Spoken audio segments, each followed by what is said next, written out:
राधे राधे, नमस्कार। मैं आचार्य राजकिरण मारने।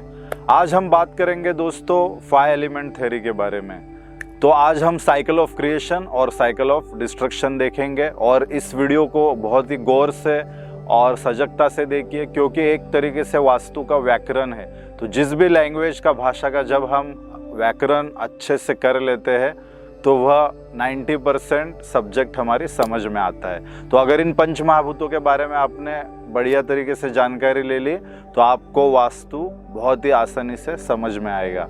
तो शुरू करते हैं। शुरुआत में हम वास्तु पुरुष की प्रार्थना करेंगे और इसको शुरुआत करेंगे। वास्तु पुरुष नमस्तेस्तु भूषय्या भीरत प्रभो मद गृह धन धान्यादि समृद्धि कुरु सर्वदा। तो आपको अभी स्क्रीन पर दोस्तों दिखाई दे रहा होगा साइकिल ऑफ क्रिएशन। तो यहाँ पे पंच तत्वों के नाम लिखे हैं, मतलब एलिमेंट्स, जैसे वाटर, एयर, फायर, अर्थ और स्पेस। उनके शेप्स और रंगों को भी आप डायग्राम में देखते होंगे अभी। तो इसकी हम शुरुआत कैसे हुई? तो जब इस पृथ्वी की शुरुआत हुई तो शुरुआत में पृथ्वी पर जल तत्व था। जैसे हमारे पृथ्वी पर 75% वाटर है, वैसे ही हमारे शरीर में भी 70% से ज़्यादा पानी का, मतलब जल तत्व का ज़्यादा भरमार है। तो इस तरीके से शुरुआत में जल तत्व पृथ्वी पर बहुत ही ज़्यादा मात्रा में था और उसी जल से फिर पेड़ पौधों, इन सब की ग्रीनरी की उत्पत्ति हुई। और इस एयर एलिमेंट यानी कि पेड़ पौधों की लकड़ियों को जब हम जलाते हैं तो फायर क्रिएट होती है दोस्तों। और यही फायर जब बुझ जाती है तो नीचे जो ऐश या फिर राख बच जाती है तो वह पृथ्वी तत्व, यानी कि उससे मिट्टी या राख, इसको हम पृथ्वी तत्व कहेंगे। और जब भी हम ज़मीन की खुदाई करते हैं तो हमको अक्सर उसमें मेटल्स मिलते हैं। तो यह जो मेटल एलिमेंट है इसको कहा जाता है स्पेस एलिमेंट। और इस स्पेस एलिमेंट से, मतलब आसमान से ही वापस बारिश होती है। और इसमें एक हमेशा याद रखना दोस्तों कि किसी भी क्रिएशन को किसी चीज़ के आधार की ज़रूरत होती है। तो जल जब भूमि में जाता है तो वहाँ से पेड़ों की उत्पत्ति होती है। वैसे ही पेड़ों को भूमि का आधार लगता है बढ़ने के लिए, और तभी जाके फायर एलिमेंट क्रिएट होता है। उसी तरीके से जो भी हमारे डायरेक्शंस के कोने हैं, जैसे नॉर्थ ईस्ट हो गया, साउथ ईस्ट हो गया, साउथ वेस्ट हो गया या फिर नॉर्थ वेस्ट, तो इसमें थोड़ा थोड़ा सा एक भूमि तत्व यानी अर्थ एलिमेंट कम मात्रा में प्रेजेंट होता है। तो इसीलिए यह क्रिएशन की साइकिल आगे बढ़ती है। तो यह हम एडवांस में और आगे जानेंगे, लेकिन पहले हम इस साइकिल ऑफ क्रिएशन को समझ लेंगे। तो दोस्तों आप देख रहे होंगे कि वाटर एलिमेंट जो है वह वेवी शेप में है और उसका कलर जो है वह आसमानी नीला या फिर नीला रंग उसको कहा जा सकता है। और उसके बाद जल से जो उत्पन्न होता है एयर एलिमेंट, या फिर उसको वुड भी कह सकते हैं, तो वह ग्रीन कलर का है। और उसके बाद आगे जो फायर एलिमेंट है उसका जो आकार है वह ट्रायंगुलर है, क्योंकि आग हमेशा ऊपर की ओर बढ़ती है, तो इसलिए उसका आकार ट्रायंगुलर है। उसके बाद आप देखते होंगे अर्थ एलिमेंट, तो इसका रंग जो है वो पीला है और इसका शेप स्क्वायर शेप में है। आगे फिर जो अर्थ से स्पेस क्रिएट होती है वो सर्कुलर फॉर्म में है और उसका रंग जो है वह वाइट है। अब हम जानेंगे साइकिल ऑफ डिस्ट्रक्शन, यानी कि कौन सा एलिमेंट, कौन सा तत्व कौन सी दिशा में या फिर कौन से तत्व में जब जाता है तो वह उसका विध्वंस करता है या फिर नाश करता है। तो आप जैसे डायग्राम में देख पा रहे हैं कि जब भी वाटर एलिमेंट फायर में जाएगा तो आपको तो पता ही है, आग हमेशा पानी की एंटी होती है। जब भी पानी आग पे गिरेगा तो वह आग को बुझाएगा। तो जैसे जब भी किसी घर में आग लगती है, कहीं पे भी जब दुर्घटनाएं होती है आग की, तो अक्सर जो फायर ब्रिगेड वाले होते हैं या जो भी ये लोग होते हैं पानी से बुझाने की कोशिश करते हैं। तो हमेशा हमको याद रखना चाहिए कि फायर एलिमेंट जो है उसका वाटर एंटी है। इसके बाद जो फायर होती है वह आकाश को फाड़ती है, यानी स्पेस को फाड़ती है। जब भी बादलों का जमघट होता है आसमान में, तो अगर जितना हीट ऊपर जाती है तो वह आसमान को फाड़ के बारिश करवाने का काम करती है। तो जो फायर है वह स्पेस एलिमेंट की एंटी है। उसी तरीके से एयर अर्थ का एंटी है, क्योंकि जब भी एयर एलिमेंट जो होता है वह ज़मीन फाड़ के ग्रो करता है, यानी जब भी आप किसी पेड़ पौधों को देखोगे तो वह ज़मीन को फाड़ के उसके रूट्स यानी उसके जो भी नीचे के रूट्स होते हैं वह ज़मीन को फाड़ते जाते हैं उससे न्यूट्रिशन लेने के लिए। तो एयर एलिमेंट या फिर वुड एलिमेंट अर्थ का हमेशा एंटी होता है, वैसे ही अर्थ एलिमेंट वाटर का एंटी होता है दोस्तों। क्योंकि जब भी हम देखेंगे जो भी पानी के बांध वगैरह बनाए जाते हैं तो उसके लिए मिट्टी का या फिर अर्थ का यूज़ किया जाता है पानी को अड़ाने के लिए, और जो मिट्टी होती है वो पानी को सोखने का काम भी करती है। तो अर्थ एलिमेंट हमेशा वाटर एलिमेंट का एंटी है। इसी तरीके से साइकिल ऑफ डिस्ट्रक्शन हमने जाना, और जो स्पेस एलिमेंट है वह एयर का एंटी है, क्योंकि जो भी पेड़ पौधे काटे जाते हैं उसमें मेटल का यूज़ होता है। जब भी हम कुल्हाड़ी देखते हैं तो कुल्हाड़ी का जो आगे का सिरा होता है वो मेटल का बना होता है, तो मेटल हमेशा वुड को कट करने का काम करता है। तो यह थी साइकिल ऑफ डिस्ट्रक्शन। अब हम आगे जानेंगे दोस्तों कौन सा एलिमेंट किसको क्रिएट करता है, किसका विध्वंस करता है, इसके बारे में हम और अच्छे तरीके से जानेंगे। तो आप जैसे देख रहे हैं स्क्रीन पर जल तत्व, तो जल तत्व वायु का निर्माण करता है और अग्नि का विध्वंस करता है। वैसे ही पृथ्वी तत्व जल का विध्वंस करती है, क्योंकि मिट्टी अगर हम पानी पे ज़्यादा मात्रा में डालेंगे तो मिट्टी पानी को सोखने का काम करती है। उसी तरीके से आकाश तत्व जो है वह जल का निर्माण करता है, क्योंकि जो भी बरसात होती है वह आसमान से ही बादलों के रूप से होती है। तो यह जल तत्व की पूरी जानकारी हमने जानी। अब आगे बढ़ेंगे दोस्तों अग्नि तत्व के बारे में। तो अग्नि जो है वह पृथ्वी का निर्माण करती है, क्योंकि जब अग्नि ठंडी हो जाती है तो नीचे राख बचती है, तो यह राख जड़ स्वरूप में होती है, तो इसलिए यह भूमि यानी कि पृथ्वी तत्व को क्रिएट करने का काम करती है। और अग्नि आकाश को फाड़ती है, क्योंकि शहर का जो भी पोल्यूशन या फिर हीट है वह आसमान में जाके बादल अक्सर फट जाते हैं, और बारिश भी होने का एक मूल कारण यह है कि जो भी टेम्परेचर है वो जब बढ़ता है तब आसमान के बादल फट जाते हैं। तो अग्नि जो होती है वह आकाश का विध्वंस करने का काम करती है। उसी तरीके से जो जल है वह अग्नि के एंटी है, क्योंकि जल हमेशा अग्नि को बुझाने का काम करती है। और जो वायु तत्व है यानी कि एयर एलिमेंट, तो ज़्यादातर जब भी आग लगती है तो आग को किसी माध्यम की ज़रूरत होती है, तो जो वुड एलिमेंट होता है वह अग्नि क्रिएट करने का एक बहुत बड़ा माध्यम है। तो इस तरीके से हमने जाना कौन सा तत्व किसका निर्माण और किसका विध्वंस कर रहा है। तो अग्नि तत्व के बाद अगले तत्व की तरफ हम बढ़ेंगे, वह है वायु तत्व या फिर वुड एलिमेंट। वायु अग्नि का निर्माण करती है, क्योंकि वुड एलिमेंट जब भी जलता है तो उसी के माध्यम से अग्नि का स्वरूप प्रकट होता है।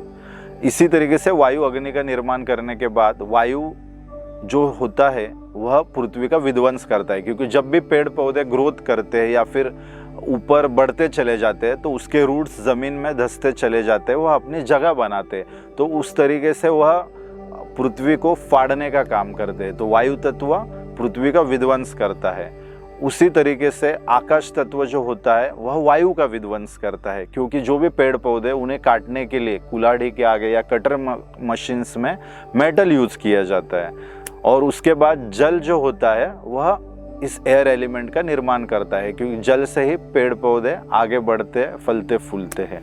वायु तत्व के बाद आगे हम जानेंगे आकाश तत्व।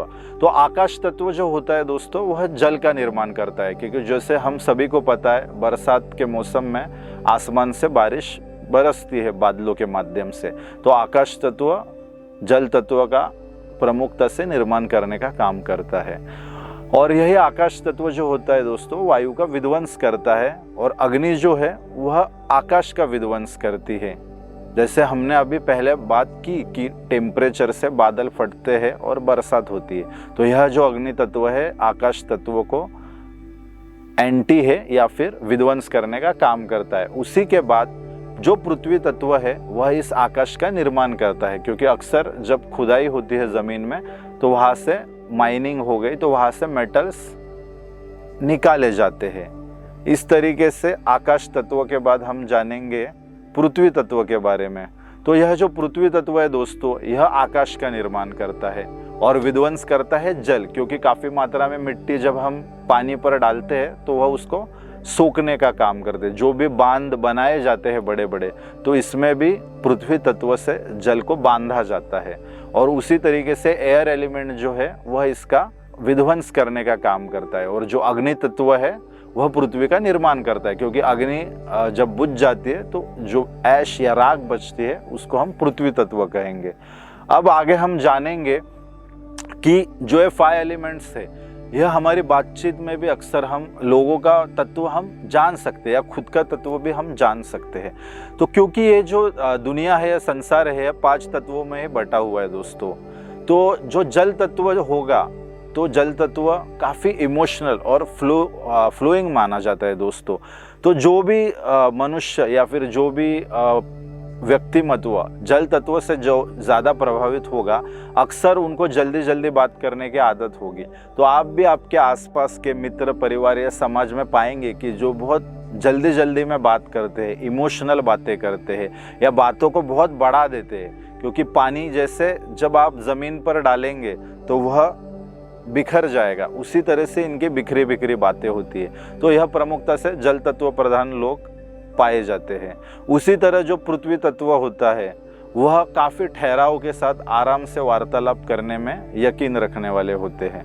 उसी के बाद अग्नि तत्व, जिनको बहुत गुस्सा आता है, शॉर्ट टेम्पर्ड होते हैं, यह अग्नि तत्व के लोग होते हैं दोस्तों। उसके बाद जो वायु तत्व यानी कि एयर एलिमेंट, यह इनको विषयों को बार बार बदलने की आदत होती है। यह बार बार एक विषय पूरे किए बिना ही दूसरे विषय पर चले जाएंगे, क्योंकि कंफ्यूज होते हैं या फिर इनको काफ़ी मतलब एक ही वक्त में बहुत सारी चीज़ें करने का भी शौक होता है। और उसी तरीके से इनके बातचीत में भी उनका वह अंदाज छलकता है। उसके बाद हम आकाश तत्व, तो आकाश तत्व के लोग जो होते हैं वो एक्चुअली हाई स्पिरिचुअल लोग होते हैं ज़्यादातर, क्योंकि यह बहुत शून्य या गुमसुम तरीके से रहने वाले लोग होते हैं। तो यह हो गए 5 एलिमेंट्स की वार्तालाप की थोड़ी बहुत जानकारी हमने इसमें आपको दी है। इसके बाद हम बात करेंगे एट्रीब्यूट्स ऑफ वाटर एलिमेंट, मतलब जो भी वाटर एलिमेंट के एट्रीब्यूट्स है, उसका शेप, टेस्ट, मेटल, इन सारी चीज़ों के बारे में हम बात करेंगे। तो जो जल तत्व होता है उसका जो शेप होता है, हमने डायग्राम में देखा ही है कि वो वेवी शेप है, और उसकी जो टेस्ट है वह सॉल्टी है। और इसका जो मेटल है एल्यूमिनियम है, और इसके जो एट्रीब्यूट्स आप देख पा रहे होंगे, फ्लो, मेमोरी, इमोशंस, अट्रैक्शन, क्योंकि जल में एक आकर्षण की शक्ति है दोस्तों। जैसे हमने 16 दिशाओं की जानकारी ली, तो जो नॉर्थ का पार्ट है वह अक्सर अट्रैक्शन का पार्ट है। उसी के साथ इसमें एक फ्लो है, जो हम कहते हैं नॉर्थ कुबेर की दिशा है या मनी अपॉर्चुनिटी की दिशा है। तो यही इसमें एक फ्लो है। इस तरीके से हमने जाना कि जल तत्व के क्या एट्रीब्यूट्स हैं। अब हम अगला जो तत्व है वो देखेंगे, एट्रीब्यूट्स ऑफ एयर एलिमेंट। इसका जो शेप है वह रेक्टेंगुलर यानी कि आयताकार है, और इसका जो टेस्ट है वह सोर यानी कि खट्टा, और जो मेटल है इसका वो स्टील है, और इसके जो एट्रीब्यूट्स है वो growth, freshness, network, recreation, churning, happiness, जो कि पूर्व दिशाओं की ओर जो भी गुणधर्म पाए जाते हैं वही इस एलिमेंट के गुणधर्म है। आगे हम जानेंगे एट्रीब्यूट्स ऑफ फायर एलिमेंट। तो इसका जो शेप है दोस्तों वो ट्रेंगुलर है, टेस्ट स्पाइसी यानी कि तीखी है, मेटल कॉपर, और इसका जो एट्रीब्यूट है वह spark, task master, power, confidence, पैसे कमाने की झील, ऊर्जा, जो भी दक्षिण की दिशा के जो भी गुणधर्म है वही इस अग्नि तत्व के एट्रीब्यूट्स हैं।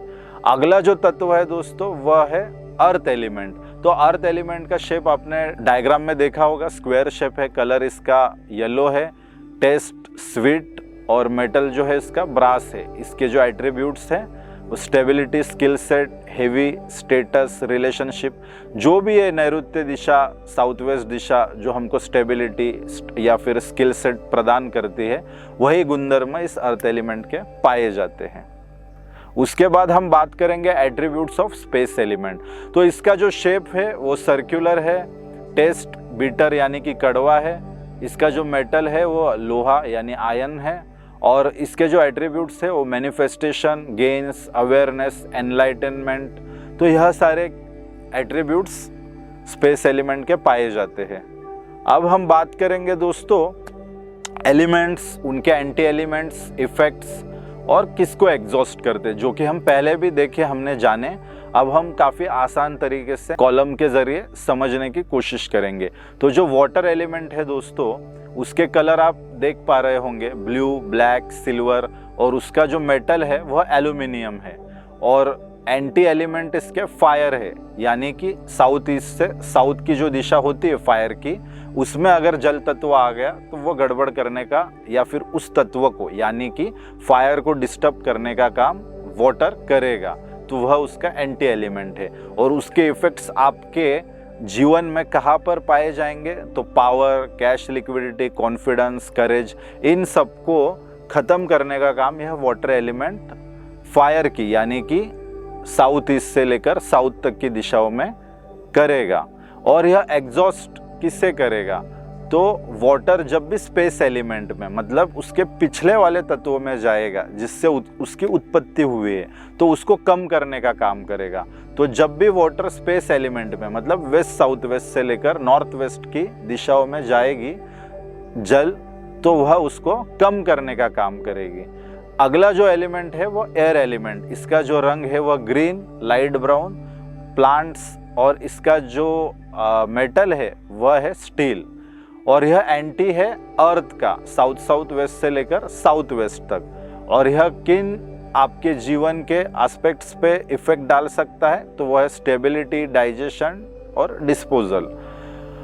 और यह जो एयर एलिमेंट है एग्जॉस्ट करने का काम करेगा वाटर को। अगर आपकी जल तत्व की दिशा बढ़ी हुई है तो आप एयर एलिमेंट से उसको बैलेंस कर सकते हैं, कम कर सकते हैं। तो जब भी एयर वाटर में जाएगी रंग के फॉर्म में, यानी कि वहाँ पे ग्रीन कलर जाएगा, ब्राउन कलर जाएगा या पौधे जाएंगे, तो यह उसको कम करने का काम करेगी। तो जो वाटर की दिशा है नॉर्थ नॉर्थ वेस्ट से लेकर नॉर्थ ईस्ट तक, तो अगर यह बढ़ी हुई है तो इसको अगर हमको कम करना है तो एयर एलिमेंट के माध्यम से हम इसको कम कर सकते हैं। उसी तरीके से हम जानेंगे फायर एलिमेंट, जिसका रंग रेड कलर के फैमिली के कलर हो गए, रेड, पिंक, मरून। तो यह सारे कलर अग्नि तत्व से संबंधित है। और इसका जो मेटल है वो कॉपर है। और यह जब स्पेस एलिमेंट में जाएगी तो स्पेस को फाड़ने का काम करेगी। तो यह स्पेस के एंटी है। स्पेस की जो दिशा है वेस्ट साउथ वेस्ट से लेकर नॉर्थ वेस्ट, इसमें जब भी फायर पाई जाएगी तो वह उसको काटने का काम यानी कि विध्वंस का काम करेगी। और इसके जो एट्रीब्यूट्स है वह गेन, सेविंग, सपोर्ट, इन चीज़ों में आपको गिरावट या फिर लॉस देखने को मिलेगा। और फायर एलिमेंट एग्जॉस्ट किससे करती है, तो उसके पिछले वाले तत्व को, जो कि एयर एलिमेंट है, जिसकी दिशा है ईस्ट नॉर्थ ईस्ट से लेकर ईस्ट साउथ ईस्ट तक। तो जब भी फायर एयर एलिमेंट में यानी कि दक्षिण दिशा के जो गुणधर्म है और उसके जो रंग या फिर उसकी जो चीज़ें हैं मेटल से, वह जब पूरब दिशा में जाएंगे तो वह पूरब दिशा को कम करने का काम करेंगे। उसी के साथ जो अगला एलिमेंट है वह है अर्थ एलिमेंट, जिसका रंग येलो है, बेज कलर हो गए, और उसका जो मेटल है वह ब्रास है। और उसका एक, हम जैसे हमारे घर में स्टोर होता है, तो वह भी अर्थ एलिमेंट में चला जाता है। क्योंकि जब भी किसी चीज़ों को हम स्टोर के रूप में या फिर इकट्ठा करके रख देते हैं तो वह अर्थ एलिमेंट का गुणधर्म अपना लेता है। और यह एंटी है वाटर का, मतलब नॉर्थ नॉर्थ वेस्ट से लेकर नॉर्थ ईस्ट तक अगर हम कोई स्टोर करेंगे या फिर येलो कलर या ब्रास की चीज़ों का उपयोग करेंगे तो वह उसका एंटी हो जाएगा। वह उस वाटर से रिलेटेड जो भी हमको फ़ायदे मिल रहे हैं, जैसे कि अट्रैक्शन हो गया, अपॉर्चुनिटी हो गई, क्लियरिटी हो गई, उनको काटने का काम यह अर्थ एलिमेंट करेगा। तो यह अर्थ एलिमेंट की चीज़ें या फिर रंग हमको वाटर एलिमेंट में नहीं रखने हैं। और अर्थ एग्जॉस्ट किससे करेगी, पिछले तत्व यानी कि फायर एलिमेंट को। क्योंकि जैसे जल जो होता है उसको पृथ्वी सोख लेती है, वैसे ही हम जब आग लगती है तो पानी के साथ साथ मिट्टी डालने का भी काम करते हैं। क्योंकि ज़्यादा मात्रा में जब हम मिट्टी डालते हैं तो भी आग बुझाने का काम यह अर्थ एलिमेंट करता है। तो यह फायर को एग्जॉस्ट करता है। अगर आपके घर में फायर बढ़ी हुई है यानी कि साउथ का जोन बढ़ा हुआ है तो हम येलो कलर के माध्यम से इस फायर को कम कर सकते हैं। फायर की जो दिशा है वो साउथ ईस्ट टू साउथ है। अगला जो एलिमेंट है दोस्तों वह स्पेस एलिमेंट, उसका रंग है वाइट और जो मेटल है उसका लोहा यानी कि आयन है। और यह एंटी एलिमेंट है एयर का, ईस्ट नॉर्थ ईस्ट से लेकर ESE तक। तो स्पेस एलिमेंट का रंग या फिर सामान अगर पूरब दिशाओं में पाया जाएगा तो वह हमारा हैप्पीनेस, कनेक्शंस या फिर जो डिसीजंस होते हैं इन सारी चीज़ों पर गलत प्रभाव या बुरा प्रभाव डालता है। तो इससे हमको बचना है। पूरब दिशा में स्पेस एलिमेंट के गुणधर्म होने वाले मतलब इस मेटल्स और रंगों का समावेश ना करें, अगर है तो इन्हें हटाना ज़्यादा बेहतर है। और जो स्पेस एलिमेंट होता है वह अर्थ एलिमेंट को एग्जॉस्ट करने का काम करता है, यानी कोई भी तत्व अपने से पिछले तत्व को एग्जॉस्ट करता है। जैसे साउथ वेस्ट दिशाएं जब बढ़ती है वास्तु में तो अक्सर हम उसको व्हाइट रंग से रंग कर उसको एग्जॉस्ट करने का काम करते हैं ताकि एक संतुलन बना रहे। तो जो स्पेस एलिमेंट है दोस्तों वो अर्थ एलिमेंट को एग्जॉस्ट करने का काम करता है, जो कि अर्थ एलिमेंट साउथ वेस्ट से लेकर साउथ वेस्ट तक पाया जाता है। तो इस तरीके से हमने जाना दोस्तों कि 5 एलिमेंट्स कैसे उत्पन्न करते हैं और कैसे एक दूसरे के एंटी या फिर एक दूसरे का विध्वंस करते हैं। तो एंटी एलिमेंट्स के साथ ही हम चार्ट में यह भी देख रहे हैं कि कौन सा एलिमेंट किसको एग्जॉस्ट कर रहा है और किसको एंटी है और किसको बना रहा है। तो मित्रों हमको यहाँ पर जानना होगा कि जैसे यह पंच तत्वों को हमने जाना तो यह कैसे हमारे जीवन में, हमारे वास्तु में हमको प्रभाव देते हैं। तो अगर आपके घर की अगर उत्तर दिशा और दक्षिण दिशा ज़्यादा बड़ी हुई है तो हम जो स्पेस एलिमेंट यानी कि वेस्ट और ईस्ट इसको भी बढ़ाने का काम कर सकते हैं, पर इससे ज़्यादा अच्छे रिजल्ट्स जो अगला एलिमेंट है इसको पीछे लाकर एग्जॉस्ट करने से आते हैं। जैसे कि उत्तर दिशा और दक्षिण दिशा बढ़ी हुई है तो उत्तर दिशा के आगे जो दिशा आती है वो पूरब, उसका जो कलर है ग्रीन कलर। तो ग्रीन कलर को जब हम उत्तर दिशा में पीछे लेके आते हैं तो जो इससे होने वाले जो इम्बैलेंसेस है वह क्यूअर हो जाते हैं यानी कि निकल जाते हैं। जबकि कुछ जगहों पर ऐसा किया जाता है कि उत्तर और दक्षिण बढ़ी हुई है तो पूरब और पश्चिम को भी बढ़ाया जाता है। जैसे कि पश्चिम में अर्थ एलिमेंट यानी कि येलो कलर लाके और पूरब में वाटर एलिमेंट यानी ब्लू कलर को पूरब दिशा में यानी कि एयर एलिमेंट में लाकर बढ़ाने का काम किया जा सकता है। यह भी थ्योरी हो सकती है, पर ज़्यादातर जो हमें रिजल्ट्स आए हैं, जो हमने वास्तु के केस स्टडीज ज़्यादातर किए हुए हैं, तो अगर इसका अगला एलिमेंट अगर पीछे लाके एग्जॉस्ट किए जाए तो वास्तु में ज़्यादा अच्छे रिजल्ट्स हम पा सकते हैं। जैसे कि उत्तर और दक्षिण दिशा आपके घर में बढ़ी हुई है तो उत्तर में ग्रीन कलर और दक्षिण में उसका अगला कलर यानी कि उसका जो अर्थ एलिमेंट का येलो कलर है उसको लाके फायर को कम किया जा सकता है और ग्रीन कलर उत्तर दिशा में लाकर उत्तर का जो जल तत्व है उसको कंट्रोल किया जाता है। तो इस तरीके से, और अगर स्पेस और एयर एलिमेंट यानी कि पूरब और पश्चिम दिशा उत्तर और दक्षिण दिशा के अपेक्षा ज़्यादा बड़ी हुई है घर में तो इनको कैसे कंट्रोल किया जाए। तो वैसे ही वाटर एलिमेंट यानी कि जो भी आसमानी या ब्लू कलर है इसको हम पश्चिम दिशा में लेकर जाएंगे ताकि जो बढ़ी हुई पश्चिम दिशा है वह बैलेंस में आ जाए, क्योंकि यह जो ब्लू रंग है वह पश्चिम दिशा को एग्जॉस्ट करने का यानी कम करने का काम करेगा। और उसी तरीके से जो एयर एलिमेंट बढ़ा हुआ है इसमें हम फायर एलिमेंट यानी कि हल्के लाल रंग को लाकर उसका जो एयर एलिमेंट बढ़ा हुआ है इसको बैलेंस करेंगे। तो यह पंच तत्वों का जो असंतुलन है इसमें हम जो भी उसका अगला तत्व है यानी कि जो भी वाटर एलिमेंट है उसका तत्व है अगला एयर, तो वाटर में एयर को लेके जाकर हम वाटर को कंट्रोल कर सकते हैं। वैसे ही अगर एयर को हमको कंट्रोल करना है तो फायर का रंग यानी फायर एलिमेंट को उसमें ऐड ऑन करके हम एयर एलिमेंट को कंट्रोल कर सकते हैं। अगर आपके घर की दक्षिण दिशा बढ़ी हुई है ज़्यादा पश्चिम और पूर्व दिशा के अपेक्षा तो हम उसको फायर एलिमेंट को अर्थ के कलर से यानी येलो कलर से कंट्रोल कर सकते हैं। अगर आपके घर में नैऋत्य दिशा यानी कि साउथ वेस्ट से लेकर साउथ वेस्ट की दिशा अगर बढ़ी हुई है तो उसमें सफ़ेद रंग यानी कि स्पेस एलिमेंट को ऐड करके हम उस दिशा को कंट्रोल करके पंच महाभूतों के यानी पंच तत्वों के जो भी असंतुलन है उनको हम दूर करने का काम कर सकते हैं। उसी तरह अगर अर्थ एलिमेंट यानी कि अर्थ एलिमेंट ज़्यादा बढ़ा हुआ है तो स्पेस एलिमेंट यानी वाइट रंग को उसमें ऐड करके हम उसको बैलेंस करने का काम करते हैं। अगर स्पेस एलिमेंट यानी कि पश्चिम दिशा ज़्यादा बढ़ी हुई है बाकी दिशाओं के अनुरूप तो हम स्पेस एलिमेंट में नीले रंग का उपयोग करके उसको कंट्रोल करने का काम करते हैं। तो इस तरीके से हमने देखा कि किस तरीके से उसका अगला ही तत्व यानी कि उसका चाइल्ड एलिमेंट उसी में लाकर हम उसको कंट्रोल कर सकते हैं। ठीक है, तो इस तरह से हमने जाना कि कैसे एलिमेंट्स को हमको बैलेंस करना है।